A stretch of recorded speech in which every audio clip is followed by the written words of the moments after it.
ያለው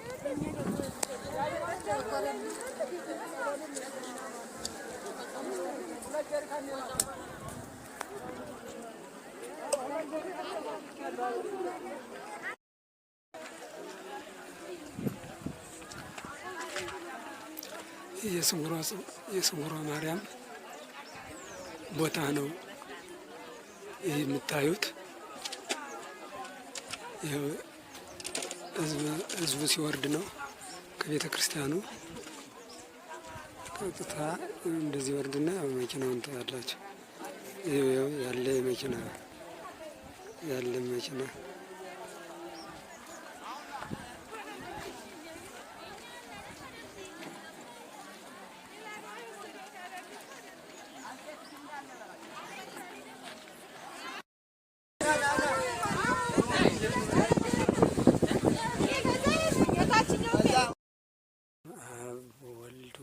ቅዱስ አሐዱ አምላክ አሜን። የክርስቶስ ቤተሰቦች እንደምን ዋላችሁ? እንደምን አመሻችሁ? እግዚአብሔር ይመስገን እኔ ደህና ነኝ። እሺ እስኪ እዚህ በፊት ስውሯ ማርያም ሄዳችሁ ሱባኤም ይዛችሁ የመጣችሁ እንዲሁ ደርሳችሁም የመጣችሁ አሁን ደግሞ በቲክቶክ ላይ የማየው በዩቲዩብ በብዙ ነገር ማየው ምን አየሁኝ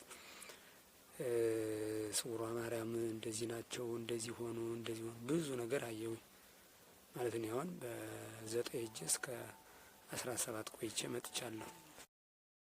በ9 እጄ እስከ 17 ቆይቼ መጥቻለሁ እና እዚያው ገዳም ስለ ገዳሙን በተወሰነ ነገር እንትን ብያለሁ። ግን በመጀመሪያ ደረጃ ገዳሙ እንግዲህ እንደምታውቁት የሄዳችሁ ሰዎች ካያችሁት አዲስ ነው። ገና መጠለያ በብዙ ነገር ገና ይቀረዋል። ገና እየተሰራ ነው። ብዙ ነገር ይቀረዋል ገና ገዳሙ ግን ብዙዎቻችን እዛ ገዳም ላይ የምንሄድ ቅዳሜና እሁድ ነው። ቅዳሜና እሁድ ሂደን በጣም ብዙ ነገር ኮሜንት የምንሰጥ ሰዎች አለን። 4000 እና 5000 ሰው ሄዶ እዛ ጋር ምንም ነገር እንግዲህ አካባቢ ያያችሁ አይታችኋል። መብራት የለውም፣ ምንም ነገር በጣም ብዙ ነገር የለውምና ያን ነገር በሌለበት ቦታ ሄዳችሁ እዛ በብዙ ነገር ስታብጠለጥሉ ሳይ ትንሽ ከበደ። ምክንያቱም ምንሄደው እንዴት ነው የሚለውን ነገር በመጀመሪያ እስኪ እንወቅ። ስነድ እንዴት ነው ለምንድን ነው የምንሄደው የሚለውን ሳናውቅ ዝም ብለን ብድግ ተነስተን ከሄድን የማን ጥፋት ነው የሚሆነው? የኛ ነው ማለት ነው። ምክንያቱም ጠላታችን ዲያብሎስ ያለው በመጀመሪያ ገዳም ላይ ነው። ይህን በምሳሌ ላስረዳችሁ። ለምሳሌ ወታደር ለመዋጋት የሚሄደው የታጠቀ ቦታ ነው ወይስ ምንም ነገር መሳሪያ ያልታጠቀበት ቦታ ነው የሚሄደው? ይህን እንግዲህ ለራሳቸው ተርጉሙ። ምክንያቱም ጾሙ፣ ጸሎቱ፣ ስግደቱ ብዙ ነገሩ ያለው ገዳም ላይ እንጂ በየከተማው ማየው ተኝተን ያለ ነውና ጠላት ዲያብሎስ እዛ ቦታ ላይ ነው ያለው። እዛ በአገልጋዮች ላይ በብዙ ነገር ሆኖ በብዙ ነገር ይታገላልና ለዛ ስለሆነ ስንሄድ በመጀመሪያ ተዘጋጅተን እንሂድ። እንደዚህ አይነት ቦታ ምንድን ነው ምንሄደው? ለምንድን ነው አላማ? አንዳንዶቻችን እኮ እሁድ ጠዋት ሂደን ወዲያው እለቱን ተመልሰን እንመጣለን። ያ ምንድን ነው? እስኪ ሄድን መጣን በቃ ሄደን በመምጣት ብቻ የሚገኝ በረከት እኮ የለም። በመጀመሪያ ስንሄድ በመጀመሪያ ለዚህ ነገር አስበን እንዲሁ ሲባል ብቻ ሰምተን ከሄድን ያው በቃ ሰማን ሄድን መጣን ተመልሰንና እስኪ እኔ ሄጄ ካገኘኋቸውን ነገሮች ቢያንስ ወደ 8-9 አይነቶች ያዘጋጀኋቸዋልና የጻፍኳቸው መሄድ ያሰባችሁ መሄድም የምትፈልጉ ደግሞ ሄዳችሁም በረከት አጥቼ መጣሁ እኔ ተበድዬ ነው የመጣሁ እያላችሁ በተለያየ ነገር የምትናገሩ እስኪ እነዚህ ነገሮች በተለይ መሄድ ያሰባችሁ በዚህ አሁን በጾሙ ላይና እስኪ ያንዳንዱን በደንብ እኔም የተጠቀምኩበትን ነው እንማማራለን። እግዚአብሔር ከሁላችን ጋር ይሁን። በአንደኛ ደረጃ ስንሄድ ወደ ገዳም ማንኛውም ቦታ እዛ ስውሯ ማርያም ብቻ ሳይሆን ማንኛውም ቦታ ስንሄድ ምን ያስፈልገናል? አንደኛ ቀድመን ንስሐ ገብተን መሄድ። አሁን እዛ ያየሁት ማለት ነው በጣም በወረፋ ነው ሰው ንስሐ የሚገባው።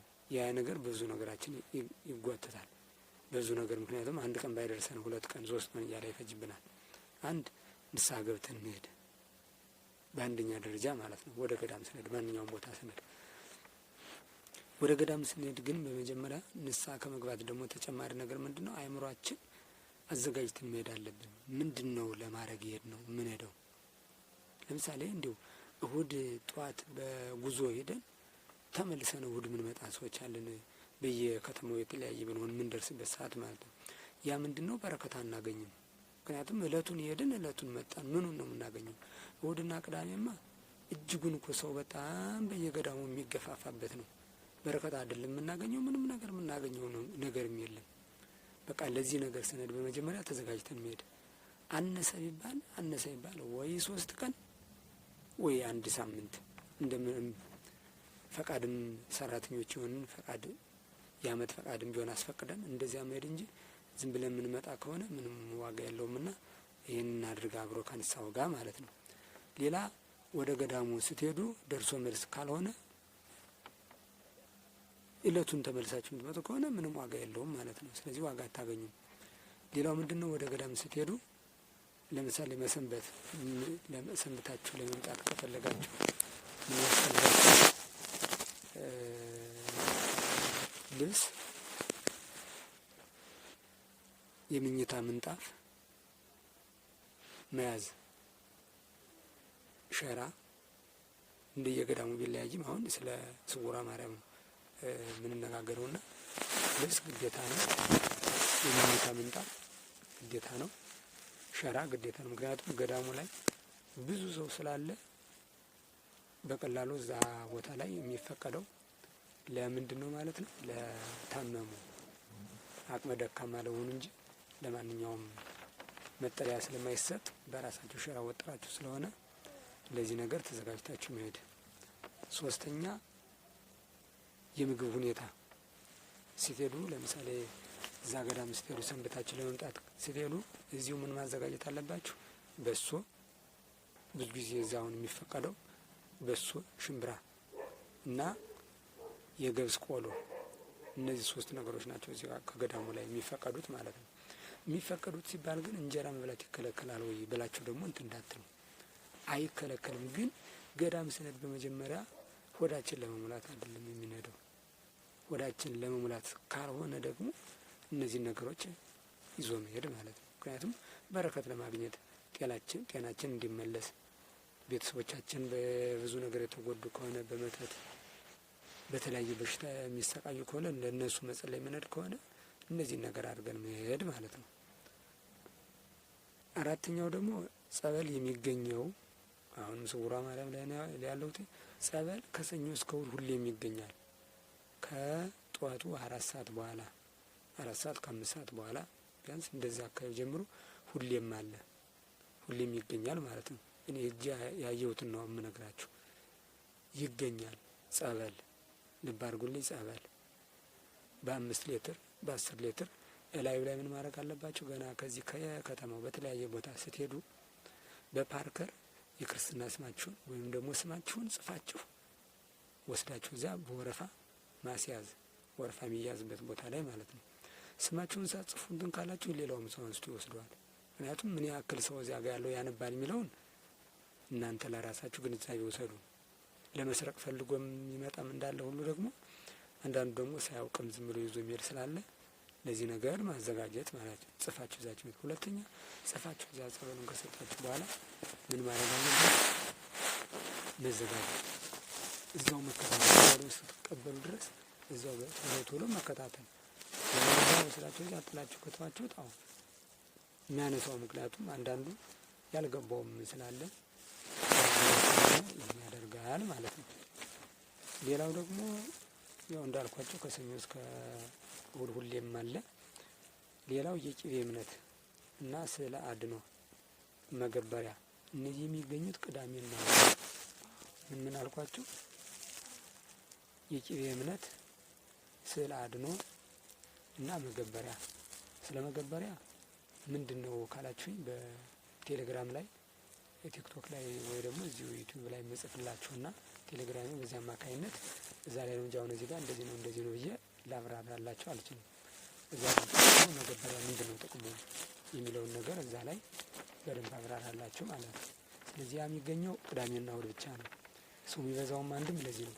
ግን ይህን ደግሞ እናንተ ጎበዝ ከሆናችሁ ለምሳሌ እሁድ መጣችሁ ለሳምንት ብትመጡ ሱባኤን ብትይዙ ልክ ጸበሉን እምነት የአፈር እምነት አለ ያን ነገር አዘጋጅታችሁ ከሰነበታችሁ እሁድ ምንም ያስቸግራችሁ ነገር የለም። ምክንያቱም ለ7 ቀን ነው ከዛ ከገዳሙ ብዙ ጊዜ የሚፈቀደውና እሁድ መጣችሁ ብትገቡ ቅዳሜ 7 ይሞላችኋል። እሁድ መውጣት ትችላላችሁ። ስለዚህ ምን ታደርጋላችሁ? ቅዳሜ ብዙም ሳትገፋፉ የቅቤ እምነቱንም ሁለቱን እንዳማራጭ ማግኘትም ትችላላችሁ ማለት ነው። ስለ አድኖውንም መገበሪያውንም አንድ የቅቤ እምነቱ ነው ብዙ እሱም እንትን አይላችሁ ማለት ነው። ስለዚህ ይህን ነገር ብታደርጉ እየተሻለ ነው ማለት ነው። ሌላው ደግሞ ለሱባኤ የምትሄዱ ሰዎች በተለይ ለሱባኤ የምትሄዱ ሰዎች ምን ማድረግ አለባቸው? አሁንም በመጀመሪያ እንዳልኳቸው በአንደኛ ደረጃ ንስሐ መግባት፣ 2 ልብስ ወፍራም ልብስ በጣም አካባቢው ብርድ ነው 3 ቢያንስ 2-3 አይነት ልብስ መያዝ። ሌላው በሶ በትንሹ እና ሽምብራ እንደገና የበሶ መበጥበጫ ሩብ እዛው አካባቢ ታገኛላችሁ። ግን ያን እንዳማራጭ ሌላው ምነግራችሁ አካባቢ ላይ ባለ ስለሌለ ቢያንስ እጃችሁ ላይ ቢያንስ እንደምንም ባይተጠቀሙም እንኳን ለምንም ይሁን ለምንም እስከ 2000 ብር በእጃችሁ መያዝ ከትራንስፖርት ከምንም ውጭ መጠባበቂያ ማለት ነው። ለምን ያንን እንደምላችሁ ታውቃላችሁ? እዛ ብትሄዱ በፍጹም ባንክ አታገኙም። የት መጣችሁ ነው ባንክ የምታገኙት? ጫጫ መጣችሁ ወይ ጫጫ ወይ ደብረ ብርሃን እዛ መጣችሁ ስለሆነ ያ ደግሞ ለእናንተ እጅጉን ከባድ ነው ማለት ነው። ስለዚህ ለሱባኤ የምትሄዱ ይህን ማዘጋጀት። ሌላ የእጅ ባትሪ መያዝ ከምትመጡበት ከተማ የእጅ ባትሪ ያንን መያዝ። ያ ምንድን ነው? ሱባኤ ላይ ስትገቡ ከገባችሁ በኋላ እዛው አስተናጋጆች አሉ። እነሱ ናቸው አንዳንድ ነገሩን የሚሰጧችሁ እንጂ ጨረሳችሁ ስትወጡ ድረስ ምን ማድረግ አትችሉም። ማንኛውም ነገር መነጋገርም አትችሉም። ማንም ጋር ማውራት ስለማትችሉ ማለት ነው። ስለዚህ ያ ነገር ስለሚሆን ይህን ማድረግ። ሌላው ለሱባኤ ያው የሚያስፈልጋችሁ የ7ቱ የጸሎት መጽሐፍ በየ7 ጊዜያት የጸሎት ሰዓት አለ። የዚያን ሰዓት ላይ እያንዳንዱ በጸሎት ሰዓት ላይ መጸለይ ያለባችሁ ማለት ነው። ምክንያቱም ለምሳሌ 3 ሰዓት የጸለያችሁትን 6 ሰዓት አትጸልዩም። 6 ሰዓት የጸለያችሁትን 9 ሰዓት አትጸልዩም። 9 ሰዓት የጸለያችሁትን 11 ሰዓት አትጸልዩም። 11 ሰዓት የጸለያችሁትን ከምሽቱ 3 ሰዓት አትጸልዩም። እንደዛው ከሌሊቱ 6 ሰዓትም ከሌሊቱ 9 ሰዓትም ስለማትጸልዩ እነዚህን የጸሎት ሰዓታት መያዝ ማለት ነው። ይህንን ከያዛችሁ ለእናንተ የበለጠ ጠቃሚ ይሆናል ማለት ነው። ሌላው ደግሞ ምንድነው በተወሰነ ነገር የተረዳሁትኝ ለሱባኤ ስትገቡ የብዙ ሰው የክርስትና ስም ጽፋችሁ አትግቡ። ምክንያቱም የብዙ ሰው ክርስትና ስም ጽፋችሁ ከገባችሁ ለየትኛው ነው መልስ የምታገኙት? የ10 ሰው ጽፋችሁ ብትገቡ እግዚአብሔር ለሁሉም መግለጽ ይችላል። ግን በቅድሚያ ስትሄዱ ለማን ነው? ለራሳችሁ ነው ወይስ ለማን ነው የሚለውን ነገር ይህን አስባችሁ በራሳችሁ የምትሉ ከሆነ ስለ ራሳችሁ ብቻ ሱባኤ ስትገቡ እግዚአብሔር መፍትሄ ይሰጣችኋል ማለት ነው። አለበለዚያ እንደው ጠቅላላ የሁሉንም ጽፋችሁ ከሄዳችሁ ምንም ሳታገኙ፣ ምክንያቱም እግዚአብሔር ሊገልጽላችሁ የሚችሉት እናንተ ንስሐ የገባችሁ እናንተ ናችሁ። ለእነዚያ ሰዎች ግን እንትን የምትሉ ወይ ንስሐ ያልገቡ ሊሆን ይችላል ወይ ስለምንም እንትን ስለማይሉ እንዲሁ በከንቱ ብቻ እንትን ይሆናልና ስትሄዱ ለራሳችሁና ለራሳችሁ ብቻ እንትን ስትሉ እግዚአብሔር ደግሞ ሁሉን ነገር ምክንያቱም ይገልጽላችኋል ማለት ነው። ሌላው ምንድነው? ሱባኤ ደግሞ የምትገቡበትን ቀን ማወቅ። ለምሳሌ የ3 ቀን አለ፣ የ5 ቀን አለ፣ የ7 ቀን አለ። የ3 ቀን ለምሳሌ የ3 ቀን ብትገቡ እሁድ ከገዳሙ ብትደርሱና ሰኞ ብትጀምሩ ሰኞ አይቆጠርም። ማክሰኞ 1፣ ሮብ 2፣ ሐሙስ 3። ስለዚህ ዓርብ ጠዋት ትወጣላችሁ ማለት ነው። ስለዚህ የምትገቡበትና የምትወጡበት ቀን አይቆጠርም ማለት ነው በሱባኤ አቆጣጠር መሰረት። ስለዚህ ሰኞ አይቆጠርም። ሰኞ፣ 1 ሰዓት ትገባላችሁ። አርብ ጠዋት 12 ሰዓት 11 ሰዓት አካባቢ ትወጣላችሁ ማለት ነው። ስለዚህ እንደዚያ ስለሆነ የአርብ የ7ም ቀን ከሆነ እንደዚያ የገባችሁበት ቀን አይቆጠርም፣ የምትወጡበትም ቀን አይቆጠርም ማለት ነው። ሌላው ምንድነው የሚያስፈልጋችሁ ትልቁ ነገር ሱባኤ እዚያ ስትገቡ በ24 ሰዓት አንዴ ትንሽዬ በሶ በእፍኝ ይዝች እንደዚህ በዚች ሙሉ እንዲህ በእጃችሁ እንዲች ሙሉ ምትሆን በዚች እንዲች እንደዚች ምትያዝና የሽምብራ የተነከረ ሽምብራና 250 ሚሊ ሊትር እዛም ምታንስ በሶ ውሃ በዛች ተበጠጣ ያችን ነው በ24 ሰዓት አንዴ ያችን ነው የምትወስዱ። ውሃ መጠጣት አይቻልም። ሱባኤ ስትጀምሩ ጸሎት የሚጸለይ አለ፣ ያን ይነገራችኋል። ያንን ከጸለያችሁ በኋላ በዛ ዝም ትላላችሁ። ያንን ጸልያችሁ ነው ማውራት የምትጀምሩት እንጂ ከሰኞ ጀምራችሁ ሱባኤያችሁን የ3 ቀንም ሆነ የ7 ቀን የ5 ቀንም ሆነ እስክትጨርሱ ድረስ ማውራት አይፈቀድም ማለት ነው። ከማንም ጋር ሌላ ሰው ጋር አታወሩም፣ ከማንም ጋር ማለት ነው። ይህን ነገር አስባችሁበት ተዘጋጅታችሁ መሄድ ማለት ነው የሱባኤ። ስለዚህ ሌላው የእጅ ባትሪ ያው እንዳትረሱ ብያችኋለሁ። ሌላ በጽሁፍ የምትጠይቁ ማን ነው? አስተናጋጆችን ማለት ነው። እዛው ምን ታገኛላችሁ? ጧፍ፣ ሻማ፣ የእጅ ባትሪም እዚያው እነሱም እዚያው ያቀርቡላችኋል ማለት ነው። እነሱ እዚያ ያሉት ሰራተኞችም ጎበዝ ስለሆኑ ያው ጥሩ ናቸው እኔ እንዳየኋቸውና ይህን ነገር ያደርጋሉ ማለት ነው። ስለዚህ ይህን ነገር አድርጉ ወደዚያ ገዳም የምትሄዱ። እንደ ተጨማሪ ግን የምነግራችሁ ምንድነው እህት ወንድሞቼ፣ ወደዚያ ገዳም ስትሄዱ አሁን የምነግራችሁ ነገር በጉዞ አሁን ይሄ ጉዞ የሚዘጋጅ ጊዜ በገዳሙ አለ ይመስለኛል። እኔ በኖርማል ላምበረት ሂጄ ነው አዲስ አበባ ስለሆንኩኝ ላምበረት ሂጄ ነው የሄድኩትና ሲሄድም በሰላም ነው የሄድኩት፣ እግዚአብሔር ይመስገን ያለ ምንም መንገላታት ነው። ብዙዎቻችሁ ግን እየተንገላታችሁ ያላችሁት በምንድን ነው? ይሄ ጉዞ የሚያዘጋጁ አሉ። በጉዞ አማካኝነት የምትሄዱት እዚያ ስትደርሱም ቢያንስ ወይ 4 ሰዓት ምናምን አካባቢ ወይ 4 ተኩል ምናምን ትደርሳላችሁ። ከዛ በኋላ ምንድነው ትሰቃያላችሁ። እንዴት ነው የምትሰቃዩት? ያኛውም ትርፍ ነው የሚፈልገው፣ ይሄኛውም ባለመኪናውም ትርፍ ነው። ስለ እናንተ ምንም የሚመለከተው ነገር የለም፣ ምንም ማለት ነው። ትሄዳላችሁ። ስትሄዱ ሰልፍ እጅጉን ረጅም ሰልፍ ትደርሳላችሁ። ከዛ በኋላ እዛው መገፋፋቱ መናቆሩ ከምኑ እጅጉን የከፋ ነው። እያልኳችሁ ያላችሁ በተቻላችሁ ነገር እናንተ እሁድና ቅዳሜ አትሂዱ፣ ባዘወት ቀን ሂዱ። ለምሳሌ እሁድ በመደበኛ ዝም ብላችሁ በሚኒባሶች ብትሄዱ እኔ እንግዲህ ስላልገጠመኝ ለምን በሚኒባስ መጣ ብሎ የሚጠይቃለ ብዬ አላቅም። እንግዲህ እኔ አላየሁም፣ ስላላየሁ ነው አሁን የምላችሁ። ከሄዳችሁ በኋላ ስትሄዱ ለአንድ ቀን ደርሶ መልስ አትሂዱ። ምንድነው ለአንድ ቀን ብቻ ከሄዳችሁማ ምን ታገኛላችሁ? ምንም ስለማታገኙ በቃ እንዲሁ ደክማችሁ እንዲሁ ተንገላታችሁ ትመጣላችሁና ጥንቃቄ አድርጉ። ስትሄዱ ለ3 ቀን ለ4 ቀን ሂዱ እንጂ እለቱን ደርሶ መልስ ከሆነ ምንም የምታገኙት ነገር የለም፣ ምንም ማለት ነው። ስለዚህ ለዛ ስለሆነ ይሄን ነገር አድርጉ። ዝም ብላችሁ ብቻ ደክማችሁ አትምጡ። ሌላ ለእህቶች ደግሞ እንደ ማስጠንቀቂያ የምነግራችሁ ምንድነው፣ ወደዛ ገዳም ስትሄዱ ሁሉም ገዳም አይፈቀድም ይመስለኛል። እዛ ገዳም ግን ምንድነው ጥፍር ቀለም እዛው ጥፍራቸውን ሲፈቀፍቁ የሚውሉ እህቶች አይቻለሁ። ስትሄዱ በመጀመሪያ እንደው እዚህም ማንኛውም ቦታ ያላችሁ ቢሆን በመጀመሪያ በቤተ ክርስቲያን ስርዓት አንድ ክርስቲያን አይፈቀድለትም። እግዚአብሔር ሙሉ አላደረገኝም ማለት ነው። አንድ ሰው ይሄን ነገር ጥፍር የምትቀቡ አላቸው፣ ኩል ተኩላችሁ ትሄዳላችሁ፣ አይናችሁን የምትቀነደቡ አላችሁ። እንደው ይሄ ራሱ እኮ እጅጉን ሌላ ኃጢአት ነውና ይሄን ነገር ጥንቃቄ አድርጉ ማለት ነው።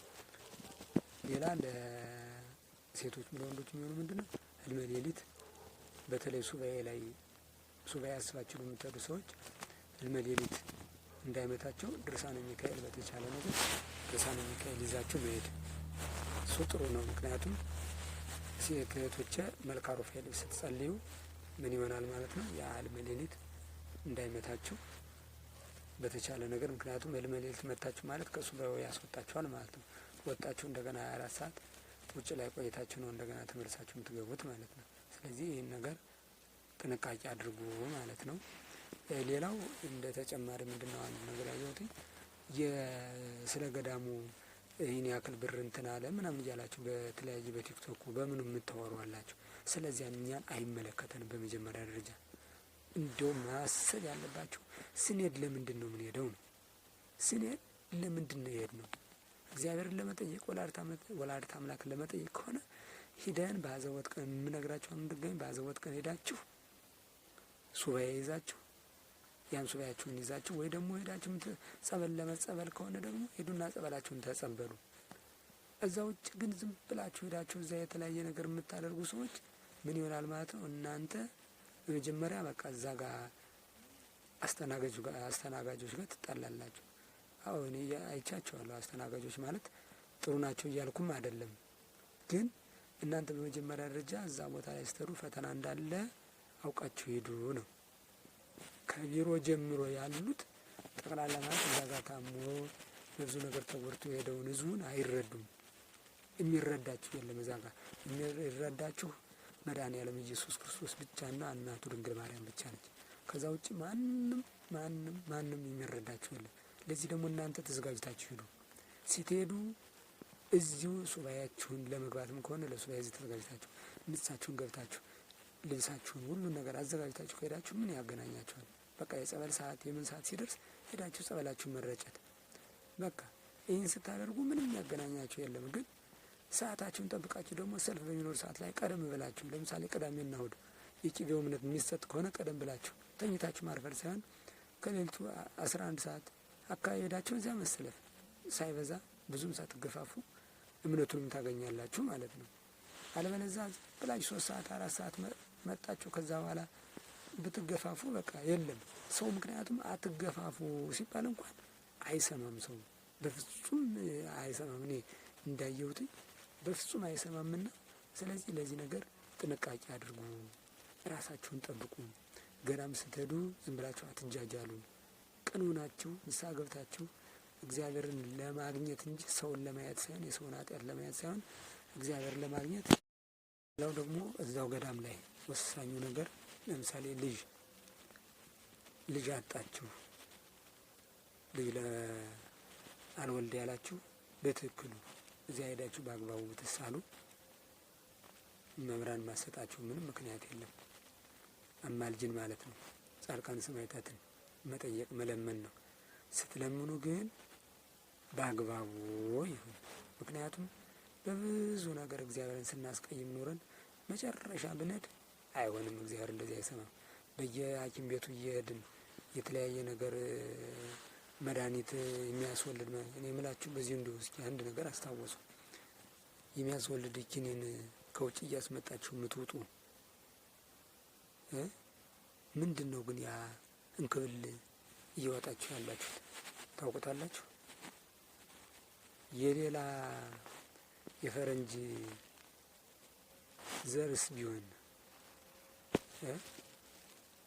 የሌላ ወንድ ዘር ፈሳሽ ቢሆንስ በኬሚካል አማካኝነት በማቆያ ደርቆ የተዘጋጀ ቢሆንስ? ይህን ነገር ግን አውቃችሁት ነው ግን ያንን መድኃኒት ብትውጡ እርግጠኛ ናችሁና ይህን ነገር ግን ጥንቃቄ አድርጉ።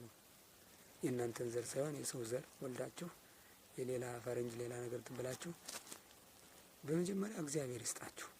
እግዚአብሔር ምክንያቱም እግዚአብሔር ሲሰጣችሁ የተባረከ ካልሆነ መውለድ ብቻ እኮ ምንም መውለድማ እበትም ይወልዳል እኮ። ይቅርታ አድርጉልኝና ለቃሉ አነጋገር እበትም እኮ ይወልዳልና እስኪ ይህን ነገር ጥንቃቄ እናድርግ። ልጅ መውለድ ብቻ ሳይሆን ያ የወለድነው ልጅ የማይሰማ ከሆነ ቤተሰብ የማያከብር ከሆነ እግዚአብሔር የማይፈራ ከሆነ ምንም የሚፈይደው ነገር የለምና ይህን ለማለት ነው። ወደ ስውሯ ማርያም ስትሄዱ ምን ያስፈልጋል? ንስሐ መግባት፣ ደርሶ መልስ ካልሆነ ልብስ፣ ምኝታ፣ ምንጣፍ መያዝ፣ የምግብ ሁኔታ በሶ፣ ሽምብራ፣ የገብስ ቆሎ። ሌላው ጸበል የሚገኘው ከሰኞ እስከ እሁድ ነው። ሁሌም ከ5 ሰዓት ከ4 ሰዓት በኋላ። ቅዳሜና እሁድ የቅቤ እምነት ስለ አድኖ መገበሪያ። እነዚህ የሚገኙት ቅዳሜና እሁድ ነው። ለሱባኤ ለምትሄዱ ደግሞ ቀድማችሁ ንስሐ ገብታችሁ መሄድ። ለመፈታት ገዳም ይቻላል። ለሱባኤ የሚያስፈልጉ ነገሮች የሰባቱ የጸሎት ሰዓታት መጽሐፎች በሶ ስኳር ለሱባኤ የሚፈቀደው ምግብ በሶና ሽምብራ ሱባኤ ለምትገቡበት ቀን ማወቅ 3 ቀን 5 ቀን 7 ቀን ሱባኤ ስትገቡ ማድረግ የሌለባችሁ በፍጹም ማውራት የለባችሁም። የምትነጋገሩት ከአስተናጋጆች ጋር በምንድነው? በእስክሪብቶ በመጻፍ በወረቀት ማለት ነው። ሌላ ውሃ በፍጹም ሱባኤ እስክትጨርሱ ድረስ አይጠጣም። የእጅ ባትሪ እንዳትረሱ ቀድማችሁ መግዛት፣ እዚያው አስተናጋጆች ያቀርቡላችኋል። በተጨማሪ ጧፍ፣ ሻማ፣ የእጅ ባትሪ ይህን ለማለት ነው። ሌላ ተጨማሪ ጥያቄ ካላችሁ መጠየቅ ይቻላል። እኔ እዛ ያገኘሁትን እናንተን በረከቱን ብታገኙ ብዬ ነው። በኮሜንት ጻፉልኝ። ቤተሰቦቼ ሰብስክራይብ ማድረጉና እዚህ የበለጠ ደግሞ ሌላ ተጨማሪ ነገር ቴሌግራም ላይ በደንብ ምን ማድረግ እንዳለባቸው እንማማራለን። የሰራዊት ጌታችን አምላካችን መድኃኒታችን ኢየሱስ ክርስቶስ ክብርና ምስጋና ለሱ ይሁን። ለአብ ለወልድ ለመንፈስ ቅዱስ ዛሬም ዘወትር። ብዙ ሰዎች ወደዚህ ሰዎችም በግድ ይዘው ይመጣሉ። አንዳንድ ጊዜ ደግሞ እሰሩልን ይላሉ። ምኑ ነው የሚታሰሩ? ሰውየው ነው መጀመሪያ መታሰር ያለበት በእምነት። ሰውየው ሳይታሰር ውስጡ ሳያምን አንተ ክፉ መንፈስ ውጣ ብትሉት ሰውየውን እዤ ልውጣ ነው የሚለው፣ አብረን እንውጣ ነው የሚለው። ለምን ወጣለሁ ነው የሚለው እንዲህ። እና መጀመሪያ በእምነት ውስጥ አለማደጋችን አንዱ ችግር መንፈስን በግዴታ የሆነ ቦታ ላይ ማዕቀብ እንዲደረግበት እንፈልጋለን። ውስጣችን ግን በእምነት በተጠናከረ መንገድ ውስጥ ለማለፍ ከጅምሩ ብዙ ጊዜ ደካሞች ስለሆን አንዳንዴ እውነትም ደግሞ ስለማይስማማን የጤና ችግሮቻችን ላይ ነው ትኩረታችን እንጂ በእምነት በኩል የቱን ያህል እንደቆሰልን አናስተውልም።